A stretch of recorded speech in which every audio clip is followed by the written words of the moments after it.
Media में जिसका नाम आ जाता है ऐसा कहते हैं उसका नाम तो पहले ही कट जाता है। आपका तो नाम भी आया और कटा भी नहीं। नहीं, ये कोई मापदंड नहीं है नाम तो, क्योंकि मैंने एक मेरे मित्र को पूछा कि भाई आप बार बार मेरा नाम क्यों चलाते हो, तो उनका कहना बड़ा रोचक था। उसने कहा इससे हमारी खबर में वजन पैदा होता है, तो कुछ नाम वजन पैदा करने के लिए भी चलाए जाते हैं। मैं केवल नारों की नहीं, सरोकारों में भरोसा रखता हूँ। 23 में जो भरोसा टूटा उससे मुझे तकलीफ हुई कि प्रजा के पार्ट पे भी और कार्यकर्ताओं की तरफ से भी, कि यदि और परिश्रम करते तो आज हम वहाँ और बेहतर कर सकते। सचिन पायलट बीजेपी में आ सकते हैं क्या? कुछ संभावनाएं, बहुत सारी बातें पहले हुई थी। नहीं, तो सियासी चर्चाएं हैं। आपको लगता है कि सरकार की परफॉर्मेंस पर आप रिपीट कर पाएंगे?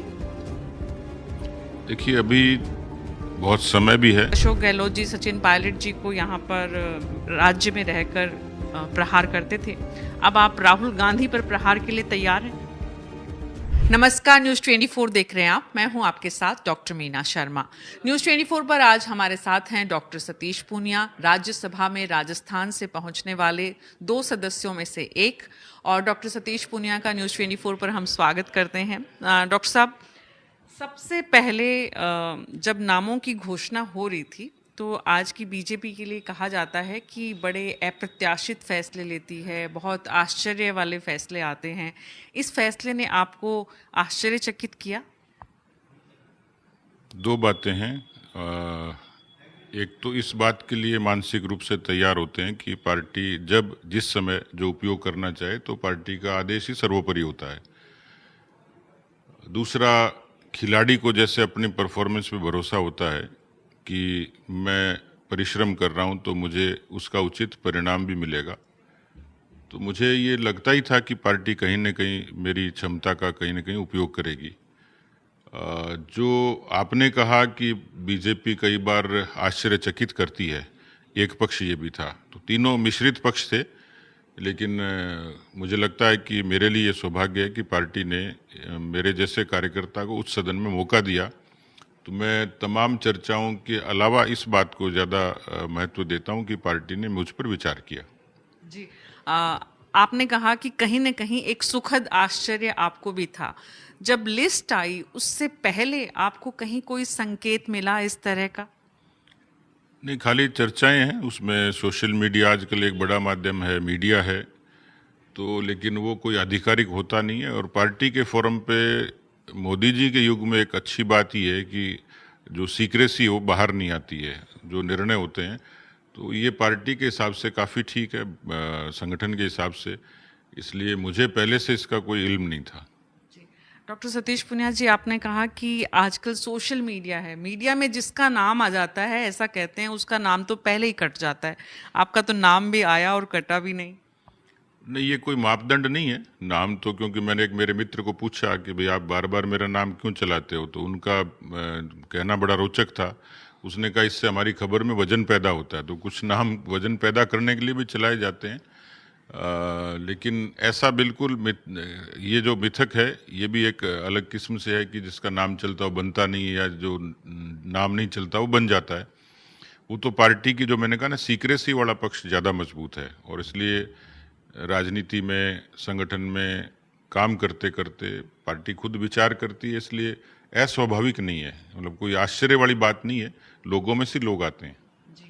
डॉक्टर सतीश पूनिया वो राजनेता हैं जिन्होंने बीजेपी के यूथ संगठन से लेकर विधानसभा में उपनेता प्रतिपक्ष से लेकर राजस्थान के बीजेपी के अध्यक्ष से लेकर आज हरियाणा के प्रभारी हैं।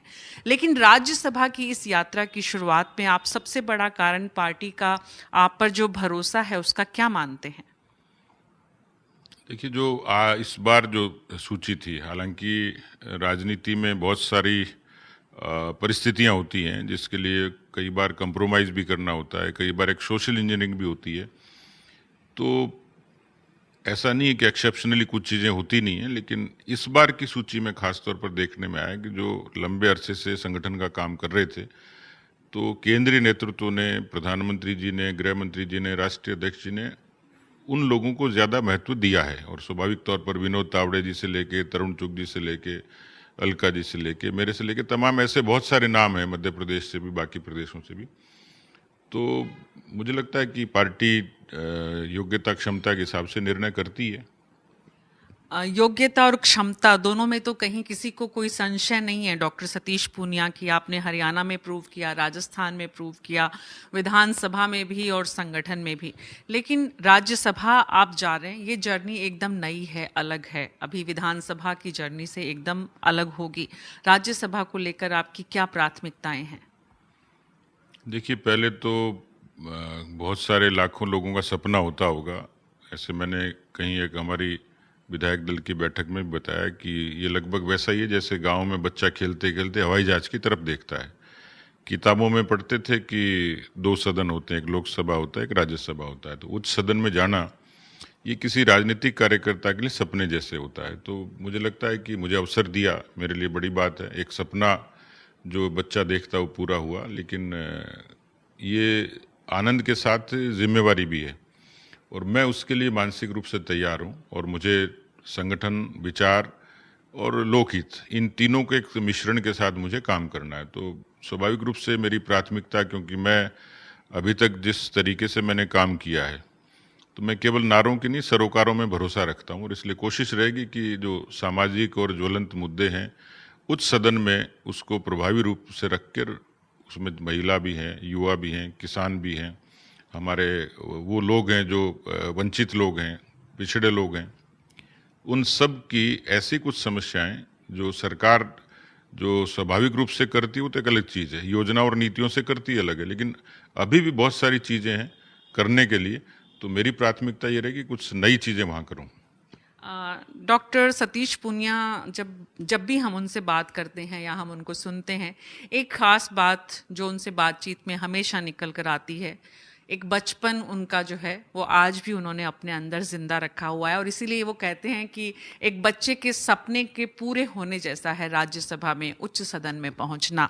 लेकिन उच्च सदन की इस यात्रा में आपने अपनी प्राथमिकताएं तय की होगी डॉक्टर सतीश पूनिया, राजस्थान को लेकर, देश को लेकर। राज्यसभा के बारे में आपने अब तक सुना है, अब आप राज्यसभा की शपथ लेंगे, कितने आप उसके लिए एक्साइटेड हैं? मैंने बताया आपके पहले सवाल के जवाब में कि पहली बात तो अवसर मिलना ये बड़ी सौभाग्य की बात है। अब्दुल कलाम साहब कहते थे कि भारत में पैदा होना ये सबसे बड़ा सौभाग्य है और दुनिया के बड़े सबसे बड़े लोकतंत्र की नीति जहां बनती हो उस सदन में शरीक होना मैं समझता हूं कि दुगना सौभाग्य है। तो ये आनंद के साथ एक जिम्मेवारी है और इस जिम्मेवारी के लिए मैं मानसिक रूप से अपने आप को तैयार इसलिए कर रहा हूँ कि ऐसे अवसर बहुत बिरले होते हैं, कम आते हैं आदमी के जीवन में। तो अभी कहना जल्दबाजी होगी, लेकिन मैं कोशिश करूंगा कि मैं शब्दों से और आचरण से सदन की गरिमा भी बनाए रखूं और जो लाखों लोग मुझसे अपेक्षा रखते हैं, क्योंकि मैंने संगठन की और लोकहित की राजनीति की है, इतना लंबा एक मेरा अपना अनुभव भी है और लोगों से जुड़ाव भी है। खासतौर पर राजस्थान को लेके, राजस्थान और हिंदुस्तान की सरकार बेहतरीन काम कर रही है, इसमें कोई दो राय नहीं है। लेकिन फिर भी मुझे लगता है कि जो हमारा ग्रास रूट का जो बेसिक इंफ्रास्ट्रक्चर है, सड़क, बिजली, पानी, ये तो सामान्य सी चीज़ें हैं, लेकिन मुझे लगता है कि हेल्थ और एजुकेशन दो सेक्टर ऐसे हैं कि जिसको और ज़्यादा मजबूत करने की ज़रूरत है और ये हमने कोरोना के दौरान देखा है। स्कूलों के बारे में भी हमने सुना भी है, प्रत्यक्ष भी देखा है। तो मैंने अभी मेरे पहले इंटरव्यू में कहा कि मैं स्कूल के बारे में जब चीज़ें नोटिस करता था कि इतनी सारी लैंगिक समानता की बात होती है और महिलाओं के उत्थान की बात होती है, बहुत प्रयासों के बावजूद भी स्कूल में फीमेल टॉयलेट्स, उनकी हालात जो है वो बयान नहीं की जा सकती, यानी इतने संसाधनों के बावजूद, इतने दावों के बावजूद। तो मैंने अभी एक अपना कमिटमेंट किया है कि मैं कोशिश करूंगा कि उसको फोकस करूं कि वहाँ बच्चियों को, वहाँ फीमेल स्टाफ को अच्छे हाइजीन वाले टॉयलेट्स वहाँ मिलें। तो मैं कोशिश करूंगा कहीं कुछ जगह उसको मॉडल के रूप में डेवलप करूंगा, लेकिन मेरा मिशन रहेगा कि जहाँ तक मेरी पहुँच रहेगी मैं उसके लिए कंसंट्रेट होकर काम करूंगा। बहुत इम्पॉर्टेंट बात, आज ही नहीं, आज से 20 साल पहले, आज से 30 साल पहले पीछे जाकर देखें तब भी हालात वैसे थे। और आज खुद राज्यसभा के सदस्य के रूप में डॉक्टर सतीश पूनिया एडमिट कर रहे हैं कि हमारी देश की बच्चियों के लिए विद्यालयों में टॉयलेट्स के जो हालात हैं वो अच्छे नहीं हैं। डॉक्टर सतीश पूनिया, जब आप राज्य में रहते हैं तो राज्य की राजनीति और केंद्र में जाते हैं तो केंद्र की राजनीति, दोनों में बड़ा फर्क है। आप उसके लिए भी अपने आप को तैयार कर रहे हैं? देखिए, जब व्यक्ति अपने घर में होता है तो एक सीमित सा दायरा होता है, लेकिन उस घर की दीवारों से आपका लगाव होता है। जहाँ आप पैदा होते हैं, जहाँ काम करते हैं, तो स्वाभाविक रूप से मेरे जीवन में पहले भी अवसर आए, लेकिन धरती ने, घर के मोह ने मुझे बहुत ज़्यादा सोचने को अवसर नहीं दिया। तो राजस्थान एक एडिक्शन जैसा है। तो जब भी कोई चीज़ जेहन में आती है तो घूम फिर के राजस्थान ही आता है। लेकिन क्योंकि आदमी के जीवन में एक निरंतरता भी होती है, बहुत सारे सोपान भी होते हैं, आदमी को बढ़ने के अवसर भी मिलते हैं। मैं कोशिश करूंगा कि एक अच्छा समन्वय रहे। मैं पीछे मुड़ के नहीं देखना चाहता, लेकिन राजस्थान का हित सर्वोपरि है। लेकिन जिस जगह जा रहा हूँ वहाँ देश के हित की भी बातें होती हैं, वहाँ आवाम के जुड़े मुद्दों की बातें होती हैं। तो कोशिश करूंगा कि एक संतुलन रहे। लेकिन ये तो जिज्ञासा है ही कि मैं वहाँ पहली बार जा रहा हूँ। सुनता था जिस चीज़ों के बारे में, उनको प्रत्यक्ष रूप से देखूंगा, उसमें पार्टिसिपेट करूंगा। तो एक रोमांच तो है, एक्साइटमेंट भी है, और ये मानता हूं कि अपेक्षाएं ज़्यादा होती हैं तो वो चैलेंज होता है। कोशिश करूंगा कि अपने बुद्धि और विवेक से उस चुनौती को भी पूरा करूं। लेकिन मैंने जो पहले भी अपनी बातचीत में कहा है कि मैं सदन की शब्दों से और आचरण से गरिमा भी, और लोगों के हित में ज़्यादा से ज़्यादा चीज़ों को वहाँ मजबूती से रखा जा सके। तो कोशिश करूंगा कि एक संतुलन भी रहे, लेकिन उस जिम्मेवारी के प्रति मैं ईमानदारी से, मेहनत से वहाँ पर अपने आप को साबित करूं। आपकी बातचीत से ये समझ में आ रहा है कि आप राष्ट्रीय राजनीति में आपको जो ये अवसर मिला है, इससे आप राज्य से ज़्यादा अब राष्ट्र की राजनीति में अपनी भूमिका को देख रहे हैं। स्वाभाविक है, पार्टी ने जब ये जिम्मेवारी दी है, तो हमारे यहाँ तो किसी व्यक्ति को जिम्मेवारी बहुत चीज़ों को सोच के दी जाती है कि किसका कहाँ उपयोग करना है। तो मैं जब अभी तक उच्च सदन में नहीं था, उससे पहले तक कर्नाटक से लेके, बिहार से लेके, दिल्ली से लेके और अनेक प्रदेशों में, मुझे हरियाणा, तो पार्टी ने बिना उस जिम्मेवारी की वैसी भूमिकाएं दी हैं। तो मैं मानसिक रूप से तैयार हूँ, स्वाभाविक रूप से, कि पार्टी भी मेरा उतना ही उपयोग करेगी और मुझे भी करना भी चाहिए। तो स्वाभाविक सी बात है कि मैं, पार्टी जो कहेगी वो मेरी प्राथमिकता रहेगी। डॉक्टर सतीश पूनिया, आजकल अशोक गहलोत बड़े चर्चा में हैं, पूर्व मुख्यमंत्री, और ख़ास करके सितंबर के उस एपिसोड के लिए जिसकी वजह से कहा जाता है कि उन्होंने आलाकमान को उनके आदेश की अवहेलना की। और यहाँ पर शांति धारीवाल को हमने सुना जिन्होंने कहा कि आलाकमान ही अशोक गहलोत हैं। आपके यहाँ पर जिस तरह के सिलेक्शन हुए हैं पूरे प्रदेश, सिर्फ राजस्थान में नहीं देश भर में, लेकिन किसी तरह का कोई रिएक्शन, जो कह रहे हैं, राजस्थान में भी हम सुन रहे हैं कि कुछ वरिष्ठ नेताओं को भी बड़ी उम्मीदें थी, लेकिन बहुत ही एक डिसिप्लिन के तहत जो काम हो रहा है आज की मोदी की राजनीति और बीजेपी, और आपने अटल अडवाणी की बीजेपी को भी बहुत करीब से देखा है, आप दोनों में क्या फ़र्क महसूस करते हैं? देखिए, हर युग की और हर व्यक्ति की एक खासियत होती है। क्योंकि जब आपने सवाल अशोक गहलोत जी की, तो मोटे तौर पर उत्तर भारत में और ख़ास तौर पर राजस्थान में जो राजनीति की दिशा है वो दो पक्षों में बंटी हुई है, दो विचारों में मान लीजिए। एक कांग्रेस का विचार है, एक भारतीय जनता पार्टी का विचार है। हम ये दावा भी करते हैं कि हम एक निश्चित राष्ट्रवाद जैसे विचार को लेकर चलते हैं, वहाँ वोट बैंक है, तुष्टीकरण है। तो मुझे लगता है कि ये जो डिफरेंस है जो विचारधाराओं का, तो मैं युग के हिसाब से इसका आकलन करूंगा। तो भाई, जिस समय हम लोगों ने शुरुआत की जनसंघ से बीजेपी तक, तो एक संघर्ष का समय था। वाजपेयी जी के समय वो सुशासन के रूप में तब्दील हुआ, मोदी जी ने फिर उसको आगे बढ़ाया। यानी वो बड़ा स्ट्रगल का टाइम था। लोग भी लिमिटेड होते थे और लिमिटेड लोगों के बीच में जिम्मेवारियां होती थी। आज बीजेपी 303 तक पहुंची है, 1952 के 3 और 2019 के 303। तो ये यात्रा रोचक भी है और संघर्ष से परिपूर्ण है। इसलिए आज पार्टी सत्ता में है, तो सत्ता में जब आती है तो चुनौतियां मुझे लगता है ज़्यादा होती हैं।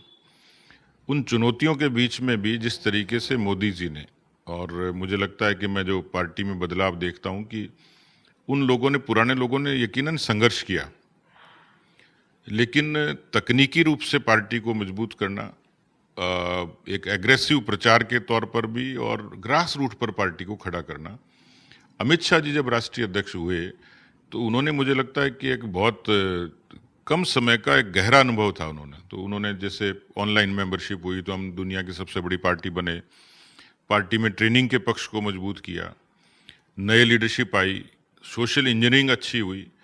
तो वो जो पीछे की तपस्या थी, यानी संघर्ष था, तपस्या थी, उन्होंने एक विरासत दी मोदी जी को और अमित शाह जी को। उस लिगेसी को इन दोनों ने बहुत अच्छे तरीके से उत्कृष्टता की तरफ पहुंचाया। तुलना नहीं हो सकती, लेकिन इतिहास की जो खूबियां या अच्छाइयां हैं वो वर्तमान में उस परिश्रम का, उस पसीने का पराक्रम अब इन दोनों लोगों के सामने देखने को मिलता है। बहुत बहुत ही खूबसूरती से आपने अटल आडवाणी और मोदी युग को डिफाइन किया है। हमारे दर्शक जो न्यूज़ 24 पर आपको सुन रहे हैं वो ये भी जानना चाहते हैं कि इस पूरी आपकी यात्रा में अटल आडवाणी से लेकर मोदी, अमित शाह की, और अब तो नितिन नबीन आ गए हैं, एक नया दौर शुरू हो गया है, और नितिन नबीन आपसे, आपके आसपास वाले, आपके साथ वाले लोगों में है। आज आप पूरे देश में अलग अलग राज्यों में भी देखते हैं लीडरशिप जो नई आ रही है, पुरानी लीडरशिप की बहुत उपेक्षा हो रही है, इस तरह के आरोप भी लग रहे हैं। नहीं, मुझे नहीं लगता, क्योंकि समय के हिसाब से मेरे दादाजी कहते थे हमारा युग अच्छा है, फिर पिताजी हमेशा कहते थे, मैं अपने बच्चों को कहता हूँ कि मेरा युग अच्छा है। तो ये युग की जो अवधारणा है, युग की जो चर्चा है, ये जो अच्छाई है, ये हर युग में अलग अलग होती है, इसको किसी एक शब्दों से नहीं बांधा जा सकता। मुझे लगता है कि हर युग की, हर व्यक्ति की एक खूबी होती है। तो ये जो युग है, इसमें जो ट्रांसफॉर्मेशन है वो जल्दी हुआ है। यानी कोई समय था कि जब राजनीति या जनप्रतिनिधि एक लीगेसी होती थी कि भाई विधायक का बेटा ही विधायक बनेगा, मुख्यमंत्री के परिवार से ही कोई राजनीति में आएगा। अब आप इसको दुस्साहस भी कह सकते हैं, प्रयोग भी कह सकते हैं, और इसको सफलता भी कह सकते हैं कि इस मिथक को तोड़ा। नहीं तो क्लेम करते थे लोग कि जो 7 बार जीता है वही मुख्यमंत्री बनेगा। आज पहली बार जीतने वाले विधायक जो हैं वो मुख्यमंत्री बने हैं। यानी इस पीढ़ी में नवाचार भी हुए हैं और नए लोगों को अवसर भी ज़्यादा मिले हैं। मुझे लगता है कि अब जो एक क्लेम भी है, नई पीढ़ी आ गई, तो पहले 25 साल का कोई विधायक बनता तो लोग ताजुब करते थे, क्योंकि वहाँ एक बहुत ऐसी एज में बनता था कि लोग ये सोचते थे कि हाँ ये बहुत वरिष्ठता की उसमें है। लेकिन अब जो नया व्यक्ति आ रहा है राजनीति में, वो तकनीकी के हिसाब से भी है, ऊर्जा के हिसाब से परिपूर्ण है, समझ के हिसाब से भी। इसको केंद्रीय नेतृत्व ने समझा और उन्होंने नए लोगों को अवसर देना शुरू किया। इसको यूं कंपेयर कर सकते हैं कि दूसरे दलों ने इस युग के परिवर्तन की जरूरत को समझा नहीं। बीजेपी ने समझ लिया, भले ही आलोचना करें कि आज 45 साल के नितिन नबीन हैं, तो 65 साल के किसी व्यक्ति के मन में कोई बात हो सकती होगी, पर ये 45 साल का जो प्रयोग है, ये आने वाली पीढ़ी के लिए एक संदेश है। एक ऊर्जा उसमें देखने को मिलेगी, नवाचार देखने को मिलेगा, तकनीकी देखने को मिलेगी, कमिटमेंट ज़्यादा मिलेगा, डिलीवरी अच्छी मिलेगी। तो बीजेपी ने, पहले हमारे यहाँ 60 साल का मंडल अध्यक्ष बनता था, आज पार्टी का जो मंडल अध्यक्ष है वो 30 साल का है। ऐसे 60 साल का जिला अध्यक्ष होता था, आज 40 साल का, 45 साल का जिला अध्यक्ष है। इस ऊर्जा को पार्टी को लाभ हुआ है, और पार्टी यूं ही सत्ता तक नहीं आई है, उसमें नौजवानों के साथ में पार्टी ने समरस होकर जो काम किया। मैं यदि दूसरी पार्टी से कंपेयर करूं तो आप मल्लिकार्जुन खड़गे जी और नितिन नबीन को कंपेयर कर लीजिए। लेकिन जब आप इस दूसरी पार्टी की बात करते हैं तो हम डॉक्टर मनमोहन सिंह की कैबिनेट को देखते हैं, चाहे उनकी पहली और दूसरी दोनों कैबिनेट में, उसमें काफ़ी बड़ी संख्या में यंग ब्रिगेड थी। उसमें बहुत सारे लोग जो उस समय के कैबिनेट मंत्री थे वो आज आपके यहाँ पर कैबिनेट मंत्री हैं, जो आज से 15-20 साल पहले मंत्री बन गए थे। ज्योतिरादित्य सिंधिया, सचिन पायलट और ऐसे लोग हैं। हालांकि सचिन अभी बातचीत, पता नहीं सचिन पायलट बीजेपी में आ सकते हैं क्या? कुछ संभावनाएं, बहुत सारी बातें पहले हुई थी। नहीं, तो सियासी चर्चाएं हैं, काल्पनिक है, इसमें मुझे सच्चाई लगती नहीं है। बहुत सचिन पायलट को लेकर इस समय बहुत चर्चाएं हैं राजस्थान में, उन्हें प्रदेश अध्यक्ष बनाए जाने की। आप प्रदेश अध्यक्ष रहे हैं, आपने उनका प्रदेश अध्यक्ष का काम भी देखा है। क्या आपको लगता है कि राजस्थान में बीजेपी इस वक्त जो कुछ भी काम बीजेपी की सरकार कर रही है, विकल्प के रूप में अगर कांग्रेस सचिन पायलट को बनाती है तो उससे बीजेपी के लिए परेशानी आएगी, अध्यक्ष अगर सचिन पायलट को बनाती है? हमारी चर्चा में जो मैं उसका संकलन करूं तो दो चीज़ें साफ नज़र आती हैं। हमारी व्यवस्था व्यक्ति परक नहीं है और न किसी व्यक्ति से प्रभावित होती है, भीतर से भी और बाहर से भी। आज भी बीजेपी सर्वस्पर्शी और सर्वव्यापी है, यानी बूथ तक है और एक अच्छी सोशल इंजीनियरिंग के साथ काम करती है। इसलिए हम जब काम करते हैं या हम सत्ता में आते हैं तो अपनी खूबियों से आते हैं, कांग्रेस की कमजोरी से नहीं आते हैं। हमें कोई फर्क नहीं पड़ने वाला कि यहाँ यदि राजस्थान में प्रियंका गांधी, सोनिया गांधी या राहुल गांधी भी अध्यक्ष बन जाएं तो बीजेपी की सेहत पे कोई फर्क नहीं पड़ेगा। ये उनका फैसला है, वो किसको क्या अवसर देते हैं। लेकिन आज भारतीय जनता पार्टी, और मैं तो इससे आगे बढ़ के कहता हूँ कि अब जो समय आएगा हम मिथक को तोड़ने का काम करेंगे, क्योंकि एक माइंडसेट जनता के मन में कांग्रेस पार्टी ने ही इसको इंजेक्ट किया कि राजस्थान की जनता का माइंडसेट है एक बार कांग्रेस एक बार बीजेपी। ये हमारे सामने एक चुनौती भी है, जिम्मेवारी भी है और हमारा टारगेट भी है, हमारी कोशिश भी है। एक ईमानदार कोशिश रहेगी और मुझे लगता है कि बहुत मुश्किल नहीं है। जिस तरीके से बीजेपी का संगठन नीचे तक गया है, जो कार्यकर्ताओं की फौज है, हमारे विचार को जिस तरीके लोगों ने स्वीकार किया है, तो कांग्रेस के भ्रम से राजस्थान की जनता बाहर आ गई।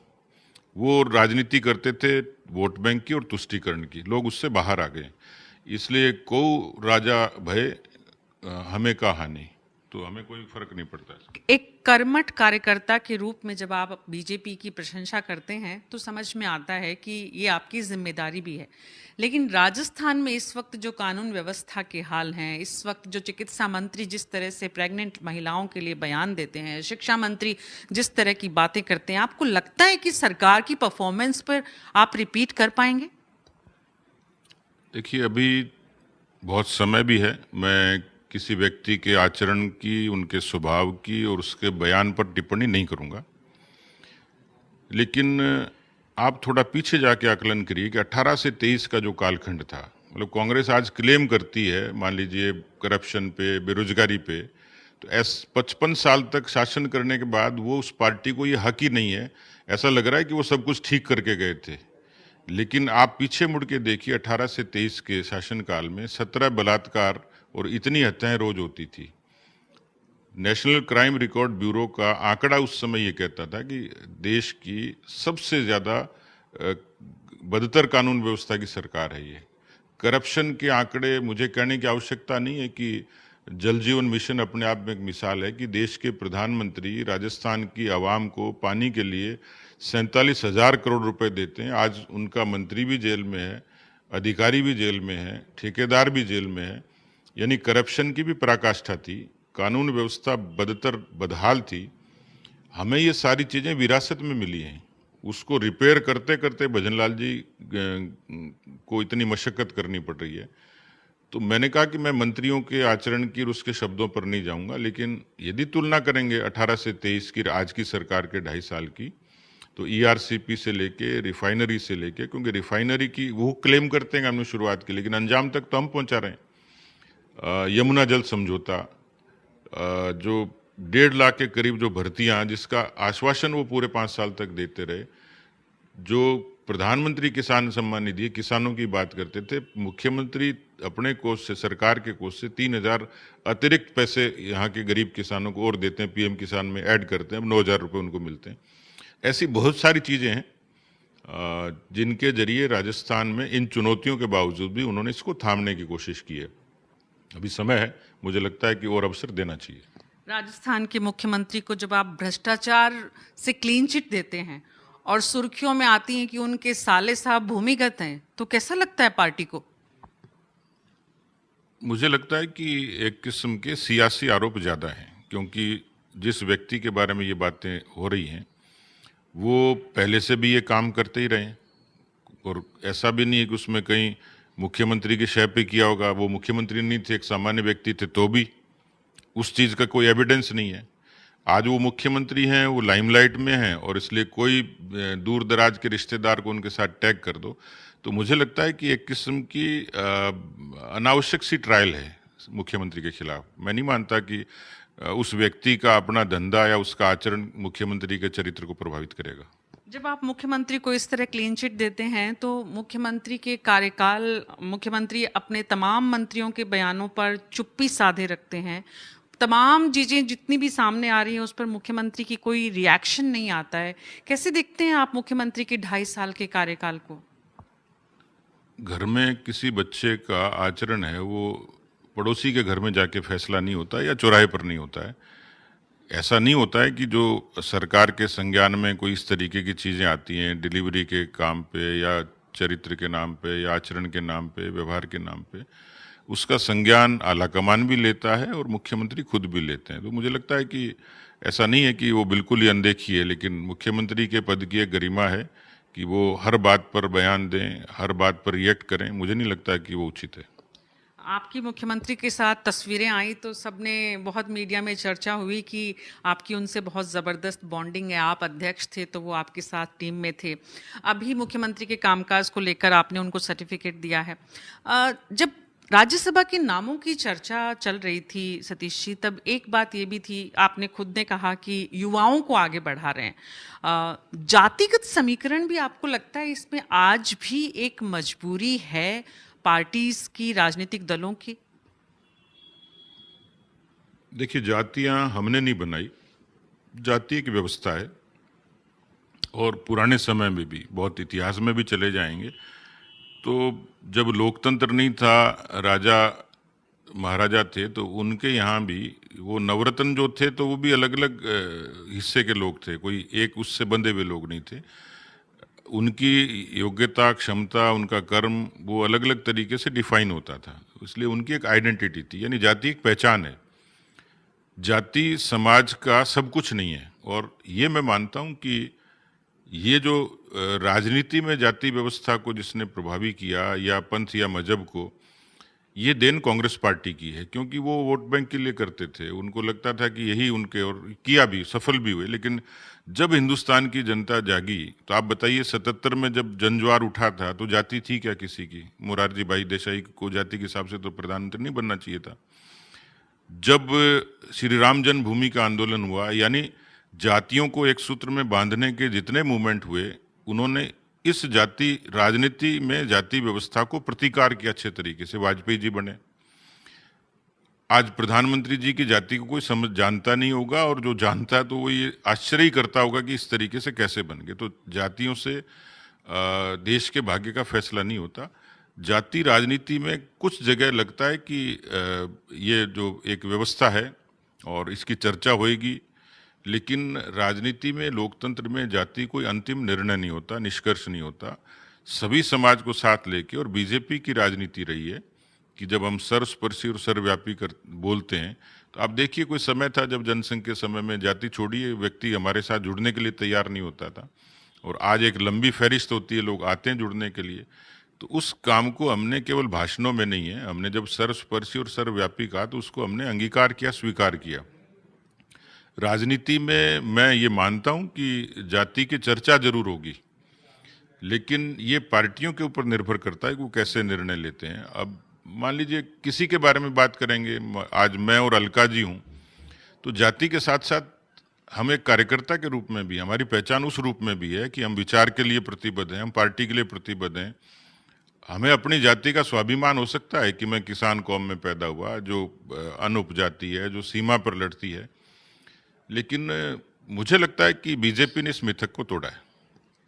यानी कि कंप्लीट पैकेज में विश्वास करती है बीजेपी आपके मुताबिक? आपकी मेहनत, आपकी कमिटमेंट पार्टी के लिए, आपने लगातार जो विभिन्न पदों पर जो काम किया वो, और कहीं ना कहीं जाति भी, सब मिलाकर। लेकिन एक बात बार बार जो बीजेपी की तरफ से कही जाती है कि जो कुछ खराब हुआ इस देश में वो कांग्रेस ने किया। आप अभी तक तो अशोक गहलोत जी, सचिन पायलट जी को यहाँ पर राज्य में रहकर प्रहार करते थे, अब आप राहुल गांधी पर प्रहार के लिए तैयार हैं? मेरे ख्याल से मेरे से पहले ही बहुत प्रहार उन पर हो चुके और रोज होते हैं। हाँ, लेकिन कोई नई चीज़ मिलेगी तो ज़रूर मैं उसको उन पर आजमाऊंगा। और एक बात और, जब से आपका नाम राज्यसभा के लिए आया है तब से एक चर्चा ये भी हो रही है कि सिर्फ राज्यसभा सदस्य तक सीमित नहीं रहने वाले हैं आप, जिम्मेदारी और भी मिलेगी, तो आप उसके लिए भी तैयार हैं, अपने आप को तैयार पाते हैं? देखिए, अभी तो मैंने अपनी तरफ से तो कुछ सोचा नहीं है, क्योंकि अभी तक जितने मुझे अवसर मिले, जो मेरे प्रति पार्टी के निर्णय हुए, उसमें मुझे कहीं जाके कहने की अपवाद स्वरूप एक आध अवसर पे मुझे याद आता है, लेकिन स्टूडेंट पॉलिटिक्स से लेकर आज तक ईमानदारी से कैमरे के सामने मैं कभी ये डिमांड करने पार्टी के पास नहीं गया। जो मुझे मिला, जो दिया, वो पार्टी ने मेरे पे भरोसा करके दिया और मैंने कोशिश की मैं खरा उतरूं। मैं युवा मोर्चे का अध्यक्ष था, वो भी विपक्ष का समय था। मैं विद्यार्थी परिषद का काम करता था, गांव से आया था, तो मैंने अपने आप को कोशिश की कि मुझे जो जिम्मेवारी उसको पूरा करूं। पार्टी के अध्यक्ष के नाते भी बहुत स्ट्रगल था, वो बिल्कुल विपक्ष का संघर्ष का समय था। तो मेरी कोशिश रहती है कि मेरे बारे में निर्णय पार्टी ही करे और पार्टी जो निर्णय करे उसको मैं ईमानदारी से निभाऊं, इसलिए उसके आगे मैं ज़्यादा सोचता नहीं हूँ। सतीश जी, आपने कई बार कहा है, एक दो बार अपवाद स्वरूप, वो जो अपवाद हैं वो दरअसल कभी ऐसा हुआ कि एक हताशा हुई या फिर एक युवा जोश था उसकी वजह से? थोड़ा खुलकर हमारे दर्शकों को बताइए। नहीं, वो तो मेरे बारे में तो मेरी तो जीवन खुली किताब है। जो मैं महाराजा कॉलेज से इकाई अध्यक्ष के नाते शुरुआत की, फिर राजस्थान विश्वविद्यालय, फिर युवा मोर्चा, उसके बाद फिर पार्टी, वो जो एक्सेप्शन मैंने कहा उसके बारे में भी लोग जानते हैं। 99 में जब लोकसभा के चुनाव हो रहे थे तो मैं युवा मोर्चे का अध्यक्ष था। तो जो आपने कहा ना युवा जोश, तो उस समय वो प्रबल था और आदमी को धीरे धीरे चीज़ें समझ में भी बाद में आती हैं। और हमारे एक अच्छी बात है कि जब कोई ऐसी चीज़ होती तो हमारे सीनियर लोग, इवन जिसमें हमारे विचार परिवार के जो वरिष्ठ लोग हैं वो भी बुला के, या पार्टी के लोग भी काउंसलिंग जरूर करते थे कि भाई इस जगह ये हो रहा है। तो एक वाकया हुआ था 99 में, मैं युवा मोर्चे का अध्यक्ष था। लोकसभा के लिए मुझे मतलब मेरी बजाय मेरे जो युवा मोर्चे के साथी लोग हैं उन्होंने एक बहुत ही उस तरीके से कोशिश करी कि हमें लोकसभा का चुनाव लड़ना चाहिए। उसकी चर्चा बड़ी प्रबल हुई और वो अवसर नहीं मिला। तो वो एक समय था कि जब उम्र भी उस समय इतनी नहीं थी, मतलब मैं आधी उम्र की बात कर रहा हूँ, उस समय मैं लगभग 28 साल का रहा हूँगा। तो वो एक समय जरूर था, लेकिन वो अल्पकाल के लिए था। कुछ मोमेंट, कुछ ये मान लीजिए कुछ घंटों के लिए या दिनों के लिए ही था। उसके बाद कभी सोचने की जरूरत नहीं पड़ी। डॉक्टर सतीश पूनिया जी, न्यूज़ 24 से इतनी सारी जानकारी साझा करने के लिए, हमसे बात करने के लिए आपका बहुत बहुत शुक्रिया। बस एक आखिरी सवाल लेती हूँ, इस पूरी यात्रा में आप कब थोड़ा निराश हुए और कब बहुत ज़्यादा खुश हुए आपकी पॉलिटिकल डिसीजंस की वजह से? देखिए, मेरे जीवन में ऐसे तो बहुत सारे अवसर आए हैं कि, क्योंकि जो लोग मुझे बचपन से जानते हैं उन्होंने बहुत नज़दीक से मुझे देखा है। बहुत प्रतिकूलता में काम किया मैंने मेरे जीवन में। मैं जब जयपुर आया था 82 में, तो जो भाई मुझे यहाँ लेके आए थे, जो छोड़ के गए थे कॉलेज की पढ़ाई के लिए, तो उस साल मुझे बड़ी तकलीफ हुई कि उस समय उनको ब्रेन फीवर हुआ और उसके बाद उनकी डेथ हो गई। तो मेरे एक साल में काफ़ी तकलीफ, मेरा मन में भी आता था कि वापस गांव चला जाऊं। तो वो मेरे लिए बड़ा पीड़ादायक क्षण था। 87 में पिताजी के एक्सीडेंट में डेथ हुई, तो वो जो एक कालखंड था उसने बहुत विचलित किया, बहुत तकलीफ थी। और राजनीतिक रूप से बात करूं तो क्योंकि संगठन का काम करता था, पार्टी ने अवसर दिया, तो मेरे लिए जो 2023 के चुनाव की जो हार थी विधानसभा की, क्योंकि 13 का चुनाव में 329 वोटों से हारा, 18 का चुनाव में जीता, लेकिन 23 का चुनाव जीतना, क्योंकि वो चुनाव मैंने जनता के और कार्यकर्ताओं के भरोसे से लड़ा था, इमोशन में लड़ा था। मुझे सफलता नहीं मिली, तो मन में एक थोड़ा सा निराशा भी हुई कि इतना सब काम करने के बाद भावनात्मक रूप से जनता के लिए मैं बना हुआ था। मैंने अपने बहुत ही परिश्रम के साथ उस कॉन्स्टिट्यूंसी को, क्योंकि ये भी सही है कि 25 साल बाद बीजेपी के नाते सिर्फ मैं जीता था, तो कॉन्स्टिट्यूंसी टिपिकल थी, वो मेरा भाग्य था कि मुझे ऐसी विधानसभा मिली। पर मेरा एक भावनात्मक लगाव आमेर की जनता से था और इसलिए मुझे दूसरे अवसर मिल सकते थे। मैं निवेदन भी कर सकता था पार्टी के केंद्रीय नेतृत्व को, लेकिन मुझे था कि मैं 10 साल से इनके बीच में काम कर रहा हूँ, इस क्षेत्र को अच्छा बनाऊंगा, एक मॉडल कॉन्स्टिट्यूंसी बनाऊंगा और अच्छे से अच्छा करके दिखाऊंगा। तो 23 में जो भरोसा टूटा उससे मुझे तकलीफ हुई कि प्रजा के पार्ट पे भी और कार्यकर्ताओं की तरफ से भी, कि यदि और परिश्रम करते तो आज हम वहाँ और बेहतर कर सकते, मेरे लिए नहीं, क्षेत्र के लिए। तो भरोसा तोड़ने के कारण मुझे थोड़ी मन में निराशा हुई, लेकिन मैंने अपने आप को वापस दोबारा से अपने आप ही हील किया और मैं अपने काम में जुट गया। उसके बाद मुझे हरियाणा जैसी जगह का अवसर मिला और मैंने अपने आप को साबित किया। मुझे याद है आपने कहा था कि आमिर जिंदगी के साथ भी और जिंदगी के बाद भी, आपने आमिर को माफ कर दिया उन लोगों को जिन्होंने आपके साथ इस तरह का व्यवहार किया? हाँ, मेरी तरफ से माफ़ी है। मैं राजनीति का व्यक्ति हूँ, विचार का और संगठन का व्यक्ति हूँ, इसलिए मैं उन चीज़ों को बहुत लंबे समय तक लेकर नहीं जा सकता। तो इसलिए आज भी जो लोग आते हैं और जो लोकहित के काम होते हैं, हम प्राथमिकता से उसके लिए काम करते हैं, सरकार से बात करते हैं। जितने डेवलपमेंट के, विकास के काम जो जायज़ हैं, जो हमारी चिट्ठी से, हमारी कलम से, हमारी ज़ुबान से हो सकता है, वो आमेर के लिए हम पूरे तरीके से करते हैं। और लोगों से जुड़ाव कोई एक पक्षीय नहीं होता, वह एक बारगी नहीं होता। बहुत सारे कार्यकर्ता जो विचार से जुड़ते हैं, व्यवहार से जुड़ते हैं, परिवार की तरह हो जाते हैं। तो कुल मिला के मेरे मन में अब कोई किसी तरीके का मलाल नहीं, क्योंकि पार्टी ने मुझे दूसरा अवसर दे दिया, दूसरी जगह दे दी, तो मैं ईमानदारी से वहाँ काम करूँगा। जितना लोग मुझे यहाँ अपेक्षा रखेंगे, मैं उनके हिसाब से जो जनहित के काम है वो मेरी प्राथमिकता रहेगी। बहुत बहुत शुक्रिया न्यूज़ 24 से बात करने के लिए डॉक्टर सतीश पूनिया जी। धन्यवाद जी, बहुत धन्यवाद। तो राजनीति के लिए कहा जाता है कि सत्ता बड़ी क्रूर होती है, राजनीति का चरित्र बहुत क्रूर है, लेकिन यहाँ पर डॉक्टर सतीश पूनिया जैसे भावुक और संवेदनशील व्यक्ति भी हैं और सिर्फ हैं नहीं, उन्होंने अपनी उपस्थिति को बहुत अच्छे से पार्टी में, देश में, जनता के बीच में दर्ज कराया है। उन्हें राज्यसभा के लिए बहुत बहुत शुभकामनाएं न्यूज़ 24 के तमाम दर्शकों की तरफ से। न्यूज़ 24 पर हम आपसे राजस्थान और देश के दिग्गजों से इसी तरह से परिचित करवाते रहेंगे, मिलवाते रहेंगे, उनकी यात्रा आपके साथ साझा करते रहेंगे। अभी मेरे साथ इतना ही। नमस्कार।